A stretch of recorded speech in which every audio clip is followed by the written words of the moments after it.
What's up, everybody? So I'm gonna continue my story on my journey throughout life or whatever. I think last time that I stopped, I was pretty much at the point where I kind of moved to Medford. So I had moved to Medford when I was 12 years old, right? Yeah, about 12 years old or so. I was in the sixth grade. At this time, I was a fat little kid. I was like 5'5", 180, 190 pounds. I didn't experience too much bullying or that much bullying when I was real young. I did from my mom. She called me fat when I really pissed her off a lot, and that's fucking hurt a lot. But other than like here and there from other kids. I didn't get bullied too many times when I was like in elementary school, but when I got to middle school, when I moved to Medford and got in sixth grade, that's when shit got really bad for me, and I started getting into a lot of fights and getting in a lot of trouble because eventually I got tired of the bullying.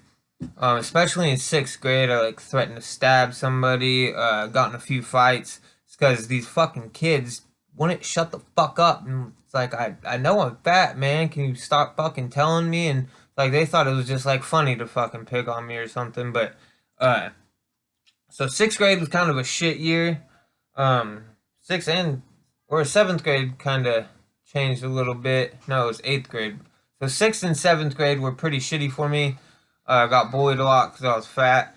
Then seventh grade, I kind of got fed up with it, and somewhere I read that somebody lost like a lot of weight on a 600 calorie a day diet. So that's what I tried to go on. And at the time, I was like racing motocross. Up until eighth grade, I was racing motocross really. Um, but I had went on a horrible diet that I lost. Like I went from like 190 or 180 to like 110 pounds over 3 months over the summer because I was just not eating. Developed an eating disorder that definitely had a big impact on me. I was almost hospitalized. Um, and it was all from I did it the horribly wrong way because I was like, yeah, getting bullied a lot. And one thing that really hurt was my mom would call me fat, and she was supposed to be somebody who like always stuck by my side and like, helped me. And she would call me fat when we would get into our arguments, and that really tore me down. Um, so yeah, I lost. I mean, that's when I kind of got like more so interested in running when I got older because I would run a mile every night, uh, and then like not really eating all that much. But yeah, so going into eighth grade, I came back into school and everybody was like, "What the fuck happened to you?" Because I was really skinny. At that time, that's when a lot of people started or stopped fucking with me because I was fat and kind of started like being my friend or something. I don't know. They didn't have shit to talk about, so or they wouldn't talk shit about me being fat. So I don't know. Somehow I kind of got in the cool crowd or whatever. Not really, but uh, I also had this buddy who thought he was a South Sider and shit. So I fucking hanging out. When you hang around people, you kind of emulate them. So I started gang banging or whatever the fuck you want to call it. It was just stupid shit.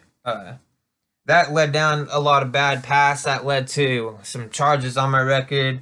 Nothing too serious until I got into high school, but yeah, that led down some wrong paths, and I ended up making a lot of bad decisions in school in eighth grade, getting kicked out of school, getting in fights because of wannabe gangs and shit. Uh, and I went to a behavior program in eighth grade. Uh, Yeah, that kind of sums up the big things in eighth grade. I guess, yeah, in eighth grade, I did get a surgery on my shoulder because I had wrecked my bike when I was racing motocross, and I broke the shit out of my clavicle. It was like sticking up, it was almost sticking out of my shoulder. I rode from Klamath Falls to Medford, not thinking it was broken. I uh, packed up everything in the truck and shit because we were at a race and rode back to Medford. And I think that night I went into surgery. They were like, "Hey, you probably should have took the ambulance," but uh, that happened, and I was racing motocross, and I wanted to be the best motocross racer there ever was. and I had that surgery, and then I started kind of getting into trouble, getting into gangs as I went into 8th grade, and then my mom just didn't let me ride after that. She kept me off my bike, pretty much took it away from me as a form of punishment because I wasn't making the right decisions or whatever. It was a stupid fucking decision because motocross was the only thing that was keeping me out of trouble. Then she took it away from me because I was getting in trouble when I couldn't ride. Fucking stupid. But anyways, going into 9th grade, um, that's when shit got really bad. The friend that I was hanging out with who thought he was a Southsider or whatever, me and him had some beef and shit. So I started hanging out with other people who thought that they were fucking another gang. So obviously I'm fucking doing their stupid shit. But ended up robbing some houses, getting caught, doing time in juvenile, and then before that, I had stolen some shit from the mall and got some bogus ass robbery charge. But that pretty much started my career as a criminal, I guess, and all bad things that were going on in high school. Uh, yeah, and being in high school, like I was on probation since I was in 7th grade, maybe 8th grade, up until the day I graduated high school, and that's the only thing that kept me in high school was probation. Because if I would skip school, I'd go to jail, and I didn't like jail because they held you there for at least a fucking week and shitty food, stupid cell by yourself, and it was shitty.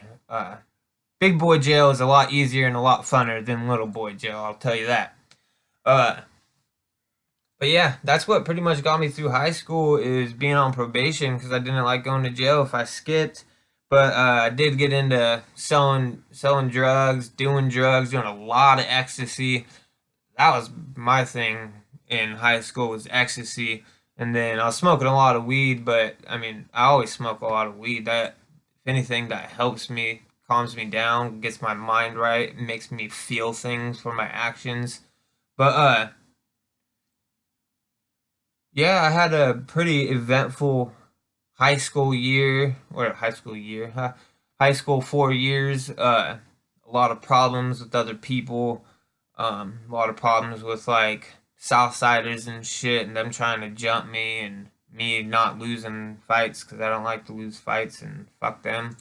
Uh, but yeah, I guess other than a lot of random stories in high school about the trouble I got in and the drugs I sold and the money I made and the people I beat up and people who beat up me and all this shit, I guess there ain't too much that's interesting. You know, I just went through a bad time in high school, kind of made me who I kind of developed my character a bit. Like going to jail, it kind of made me realize that what I wanted to be in life and what I didn't want to be in life, and who was there for me and who wasn't there for me. Um, yeah, and then after high school, I was still doing the wannabe thug thing, selling weed. I went up to selling a lot more weed after I got out of high school because I needed to provide for myself and nobody would fucking hire me. So I went to selling a lot of weed, like pounds and pounds of weed every week.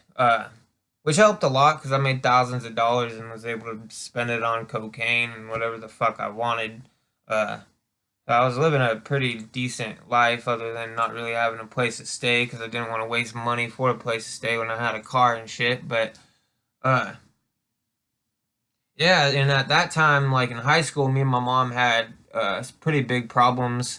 We didn't see eye to eye, and back then, I mean, looking back in hindsight now, I understand why to a point because I was just fucking up. I wasn't making good decisions.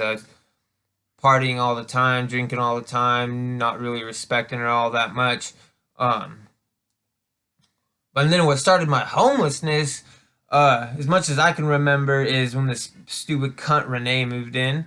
Uh,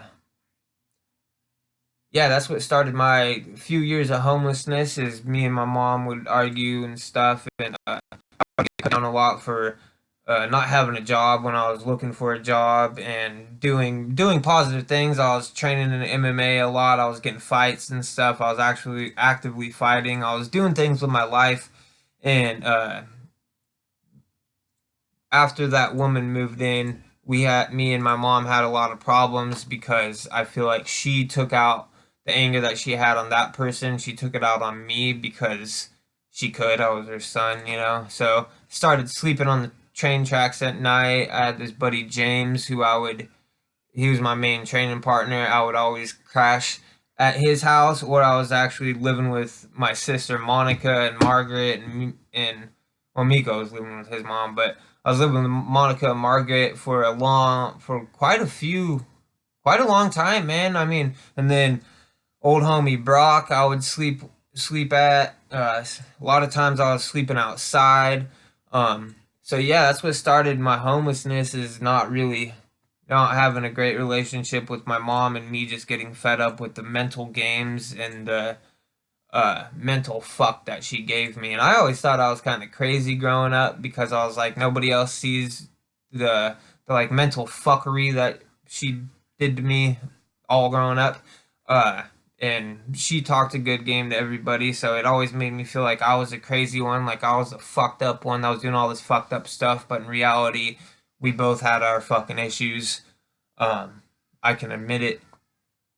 Uh, but fuck, keep losing track of where I'm going. But from then on, like graduating high school, my grandma died June 10th, 2010, the day I graduated high school, and yeah, so after high school, my world kind of changed a little bit. And I guess that with this next video, that's what I'll get into a little bit more on being homeless, developing a cocaine addiction, selling pounds of weed, the horrible relationship me and my mom continued to have, uh, calling DHS on my family, um, kind of reuniting with my dad. This will be a series of videos also too because we still have Marissa's family to talk about a little bit and like how we came together and where we met. Uh, so yeah, it's gonna be probably about 4 more videos talking about our early life and stuff and how we came together and everything. And I hope that you guys are kind of enjoying it. Not that anybody's watching them right now, but yeah, I'll be back.